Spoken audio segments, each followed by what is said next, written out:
Hi bro. Hi sis. ரொம்ப சோகமாக இருக்கிறீங்களா? வாழ்க்கையில் ரொம்ப கஷ்டத்தை பார்த்து போதும் இந்த வாழ்க்கையை முடிச்சுக்கலான்னு நினச்சிட்ருக்கீங்களா? வேண்டாங்க. இந்த வீடியோவை ஸ்கிப் பண்ணாமல் பாருங்கள். உங்கள் மனசில் 1000 கவலை ஓடிட்டுருக்கலாம். சல்யூஷனே தெரியாமல் ஒரு பிரச்சனையில் நீங்கள் மாட்டிகிட்ருக்கலாம். உங்கள் கூட இருக்கிற உங்கள் ஃபேமிலி மெம்பர்ஸ்கிட்ட கூட ஷேர் பண்ண முடியாத அளவுக்கு அது ஒரு பெரிய பிரச்சனையாக இருக்கலாம்.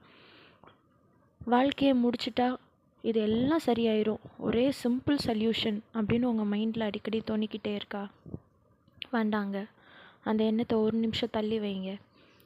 நான் சொல்கிறத ஃபுல்லாக காது கொடுத்து கேட்டுக்கோங்க. செத்துடலான்னு முடிவு எடுக்கிறது நிறைய பேர் இப்போ பண்ணுறாங்க. கிட்டத்தட்ட ரொம்ப ப்ரெஷரில் இருக்கிற நிறைய பேர் இதை தான் ஃபைனல் சொல்யூஷனாக நினைக்கிறாங்க. ஆனால் நீங்கள் அப்படி நினைக்காதீங்க.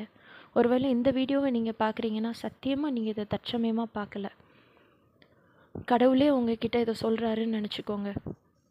உங்கள் லைஃப்பை முடிக்காதீங்க. இன்னும் நல்ல நல்ல நாட்கள் வரதான் போகுது. உங்களுக்கு இப்போ இருக்கிற இந்த பிரச்சனை மாறதான் போகுது. இன்றைக்கி உங்கள் கண்ணு முன்னாடி இது பெருசாக தெரியலாம். இந்த ஒரு நாள் தாண்டி போயிருங்க. இந்த ஒரு வாரத்தை தாண்டி போயிருங்க.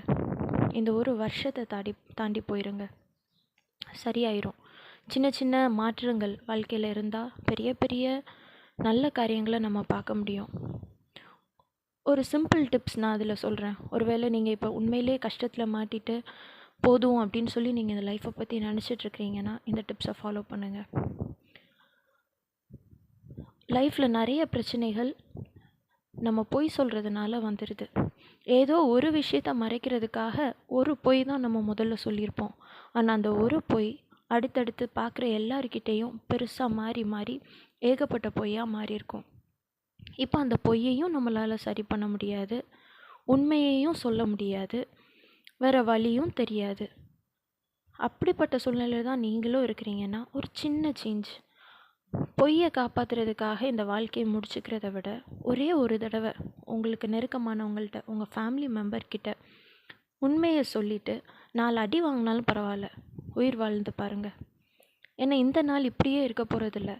நீங்கள் ஒரு வேளை இல்லைன்னா கூட இந்த உலகம் சுத்த தான் போகுது. உங்கள் ஃபேமிலி மெம்பர்ஸ் வாழ தான் போகிறாங்க. ஆனால் நீங்கள் இல்லை அப்படின்னா உங்கள் கூடவே இருக்கிற அந்த குடும்ப உறவுகள் நீங்கள் இல்லாமல் தவிச்சு போயிடுவாங்க. அவங்க வாழாமல் இருக்க போகிறதில்ல. ஆனால் ஒவ்வொரு நாளும் அவங்க கஷ்டப்பட்டு தாண்டணும்.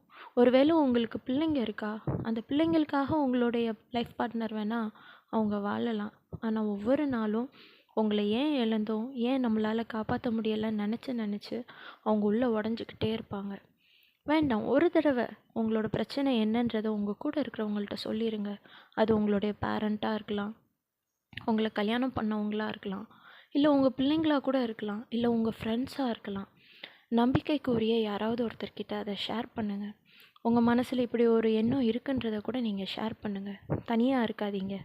தனியாக இல்லாமல் அவங்க கூட சேர்ந்து இருந்தால் அவங்கக்கிட்ட இதை டிஸ்கஸ் பண்ணி எப்படி இதிலேருந்து வெளியில் வரலான்றதை யோசிங்க.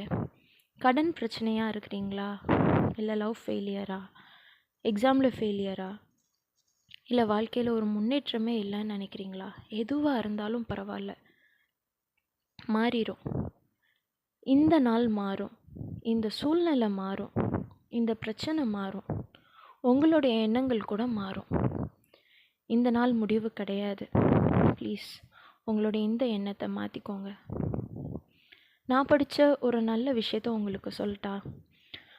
இந்த பூமியில் உயிரோடு வாழணும் அப்படின்னு சொல்லி நினைக்கிறவங்க கண்டிப்பாக இந்த பூமியில் ரொம்ப நாள் உயிரோடு வாழ முடியும். அதுக்கு சில டிப்ஸ் நான் படித்தேன், அதை உங்களுக்கு சொல்லித்தரேன். முதல்ல ஒரு விஷயம் தப்பு அப்படின்னு தெரிஞ்சதுன்னா எவ்வளோ தலை போகிற விஷயமா இருந்தாலும் பரவாயில்ல, அந்த தப்பு செய்யாதீங்க, இல்லை அந்த தப்புக்கு துணை போகாதீங்க. ரெண்டாவது, எக்காரணத்தை கொண்டும் பொய் சொல்லாதீங்க. எந்த விஷயமா இருக்கட்டும், சின்னதோ பெருசோ, பொய் சொல்லாதீங்க. உங்களை ஒருத்தங்க நம்பி கூடவே இருக்கிறாங்கல்ல, அவங்கக்கிட்ட சின்ன விஷயத்துக்காக கூட பொய் சொல்லாதீங்க. உண்மை என்னன்றதை சொல்லிடுங்க. உங்களுக்கு 2 முகம் இருக்கா, அந்த ஒரிஜினல் முகத்தை அவங்கக்கிட்ட காமிச்சிருங்க, தப்பு இல்லை. உங்களுடைய உண்மையான முகத்தை காமிச்சு 4 அடி வாங்கிக்கலாம், பரவாயில்ல. ஆனால் அதை கூட ஒரு நபரால் மன்னிக்க முடியும். ஆனால் பொய் சொல்லி சொல்லி ஒருத்தர் கூட இருக்கும்போது அது அவங்களுக்கு ரொம்ப மனக்காயத்தை ஏற்படுத்தும். ஸோ ரெண்டாவது, பொய் சொல்கிறத நிறுத்திடுங்க. மூணாவது, நிம்மதியாக இருக்கணும், ரொம்ப நாள் இருக்கணும் அப்படின்ற எண்ணத்தை நிறைய வளர்த்துக்கோங்க. நிம்மதியாக இருக்கிறதுக்கும் ரொம்ப நாள் வாழ்கிறதுக்கும் ஆசைப்படுறவங்க கண்டிப்பாக தப்பான எந்த ஒரு விஷயத்தையும் செய்ய மாட்டாங்க. அவங்க கூட இருக்கிறவங்க கிட்ட போய் சொல்ல மாட்டாங்க. இந்த 3 டிப்ஸை ஃபாலோ பண்ணுங்கள். ஃபாலோ பண்ணிங்கன்னா நீங்கள் ரொம்ப நாள் உயிரோடு இருக்க முடியும். இப்போ இருக்கிற உங்களுடைய இந்த சிச்சுவேஷன் கூட மாறும். இதை நான் எதிலிருந்து படித்தேன்னு சொல்லட்டுமா? நான் இதை பைபிளில் இருந்து படித்தேன். ஒருவேளை உங்ககிட்ட பைபிள் இருந்ததுன்னா 1 பேதுரு 3வது அதிகாரம் 10வது வசனம் 11வது வசனம் எடுத்து பாருங்கள். அதை நான் இப்போ வாசிக்கிறேன். அது இப்படி சொல்லுது: ஜீவனை விரும்பி நல்ல நாட்களை காண வேண்டும் என்று இருக்கிறவன் பொல்லாப்புக்கு தன் நாவையும் கபடத்துக்கு தன் உதடுகளையும் விலக்கி காத்து பொல்லாப்பை விட்டு நீங்கி நன்மை செய்து சமாதானத்தை தேடி அதை பின்தொடர கடவன். அவ்வளோதாங்க. பைபிளில் ரொம்ப சிம்பிளாக கொடுத்துருக்கு. ஜீவனை விரும்புங்க. முதல்ல வாழணும்னு ஆசைப்படுங்க. 2வது, நல்ல நாட்கள் கண்டிப்பாக வரும். அந்த நல்ல நாட்களை பார்க்கணுன்னு ஆசைப்படுங்க. அந்த நல்ல நாட்களை நீங்கள் பார்க்குறதுக்கு செய்ய வேண்டிய 3 விஷயந்தான். 1, தப்பாக இருந்தால் அதை செய்யாதீங்க, பொய் சொல்லாதீங்க. 3வது, நிம்மதியாக இருக்கணும், சமாதானமாக இருக்கணும்னு அதை தேடி உங்கள் வாழ்க்கையை நடத்துங்க. உங்களுடைய இந்த எண்ணம் இந்த வீடியோவை பார்த்ததுக்கப்புறம் மாறணுன்னு நான் ஜீசஸ் கிட்ட ப்ரேயர் பண்ணிக்கிறேன். உங்களுக்காகவும் நான் ப்ரேயர் பண்ணிக்கிறேன். ஒருவேளை உங்களுக்கு இதை மாதிரி ஏதாவது கவுன்சிலிங் வேணும், நீங்கள் மனசை விட்டு ஷேர் பண்ணணும், இல்லை ஏதாவது ப்ரேயர் ரெக்வெஸ்ட் இருக்குது அப்படின்னா கீழே ஸ்க்ரீனில் தெரிகிற நம்பருக்கு நீங்கள் தாராளமாக கால் பண்ணி பேசுங்க. உங்களுடைய இந்த சூழ்நிலை நிச்சயமாக மாறும்.